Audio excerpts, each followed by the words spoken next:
All of that, y'all couldn't even hear it. Recording in progress. All right, here we go. Greetings, amazing human beings. I appreciate y'all for tapping in. We are live this morning. We're going to talk about self-love is self-control. Self-love is self-control. Yesterday, when we talked about self-love, we defined it, right? And we defined it as regard for your own well-being and happiness, right? Simple enough, right? I kind of remixed it and said it's a constant state of appreciation for oneself, right? That grows through taking actions that are in your own best interests, right?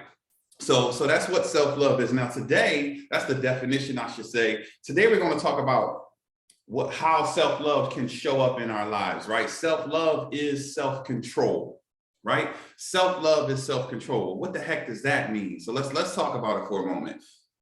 First of all, self-control. I love definitions, right? Self-control is to, I got it. It's to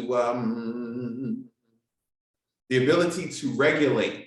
That's what it is. That's the word. I couldn't remember that word. The ability to regulate our thoughts, emotions, and behaviors, right? That's the definition I like. That's the one we're using. The ability to regulate our thoughts, emotions, and behaviors. So what's regulate mean, right? Control or maintain, right? So that it operates properly.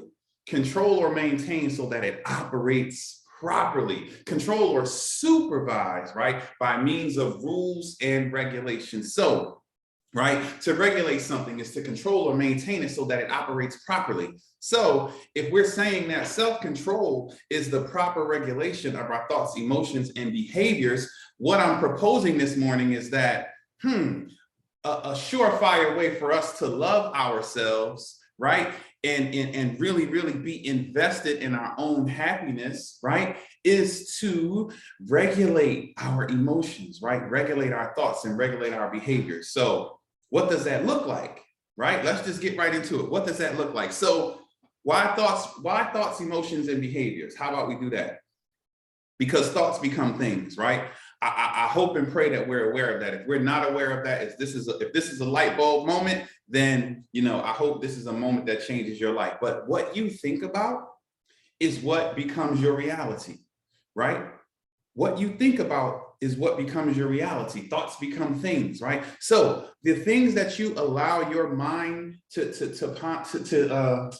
dwell on, to be stuck on, those thoughts that run through your mind all the time, those are the things that you're inviting into your life. That's what creates your reality. And so that says a lot of things, right? Wait a minute, let's play with that for a moment. If that's true, let's just say what I'm proposing is true. Then if I'm saying, your thoughts become things. If the things that I think about are the things that I invite into my life, wouldn't it benefit me to pay attention, or should I say to think about what I think about, right? Wouldn't it benefit me to regulate what I allow to go on in here, right? If what goes on in here, right, shapes my outer world, right? If what goes on in my inner world in turn shapes my outer world, wouldn't it benefit me? Wouldn't it be something that should require some extra attention from me, right? To monitor, right? To regulate, to pay attention to ensure that I'm governing it and it not governing me, to ensure that I'm creating the life that I want for myself based on the thoughts that I'm thinking, right? Have you ever thought yourself into some nonsense? Have you ever allowed something to consume you? If you say no, you're lying, right? Love you like I do. Yes, I just said that, right?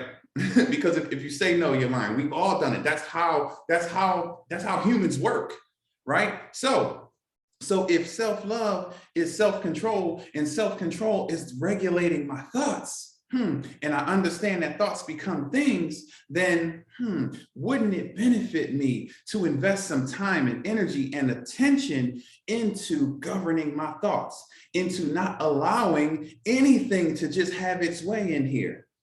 Well, somebody said, well, how the heck do you do that, right? How do you control what's going on in here? So you can't always control what shows up, but you can control, right, where you allow it to go, right? And whether you pile on, right? Goofy thoughts are going to show up. Let's clear that up, because someone is saying, how the heck do I do that? No, the goofy thoughts are going to show up. But what happens is when we're practicing self-control, when we're living consciously, right? Consciously complicated, good timing.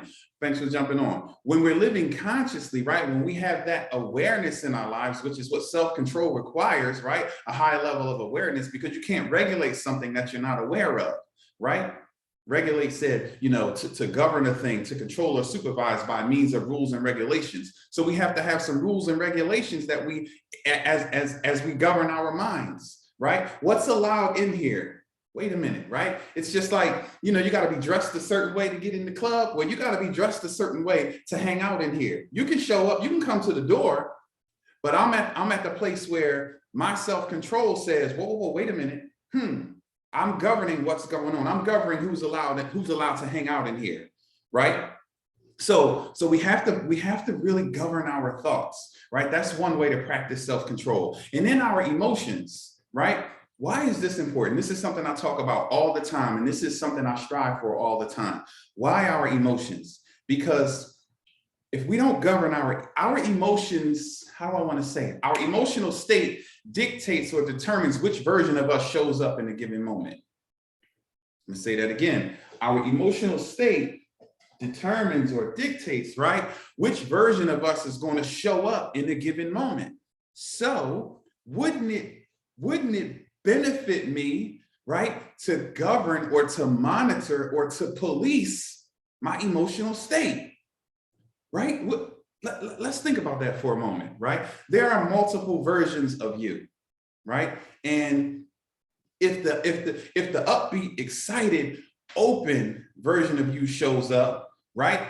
That version of you sees differently, right? That version of you hears differently. Don't make ear jokes, y'all. That version of you hears differently, right? That version of you functions and sees the world differently.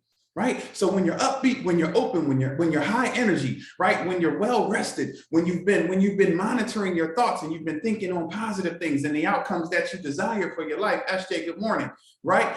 Aren't you going to show up differently? You're going to move differently, right? You're going to remove the blocks from your life. You're going to be able to see. Your vision is going to be clearer. Your hearing is going to be clearer, right? The way you communicate is you're going to just move better. There's a different version of you that shows up. So there's an amazing benefit, right, to governing your emotions, right, to monitoring or to regulating your emotions, meaning governing how you show up, right, your emotional state. Now, it's funny, I was having a conversation with someone last night, and I was kind of talking about, you know, she allowed a situation to really just get her way out of character. And we were unpacking it. And so I'm like, whoa, think about this, right? And the way I put it, and it fits here perfectly, I said, listen, when you don't govern your emotions, your senses are impaired. She's like, what do you mean? Your vision is impaired. Think about it. Think about when you get angry and you see black. All you see is the person you want to get at.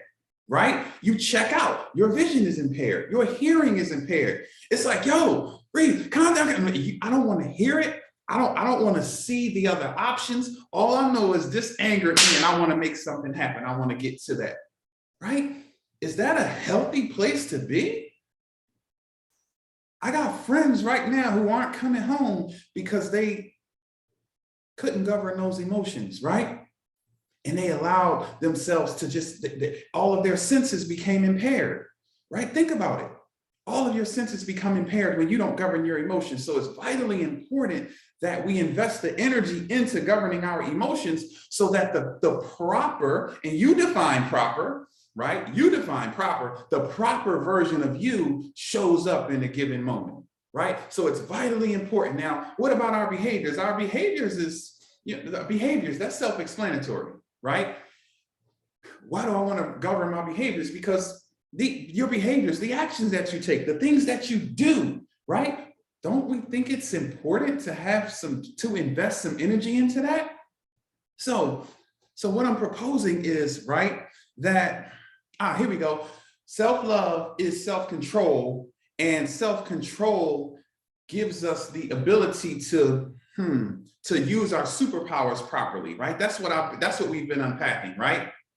Our focus, right? Think about that, right? The decisions that we make, right? The way we communicate. Don't you communicate better, right? When you're thinking clear, when you're in a healthy, present emotional state, right? And when you're taking actions that are in alignment with the identity that you see for yourself, when you're taking actions that align with who you said you want to become, right? So self-love. I want to learn how to love on me more, right? I want to learn how to just give myself a big hug every day. A way to do that is by learning to practice self-control, right?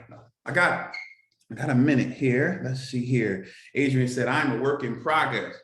We all are, sis. Trust me, we all are. That's why this is so important to have these type of discussions.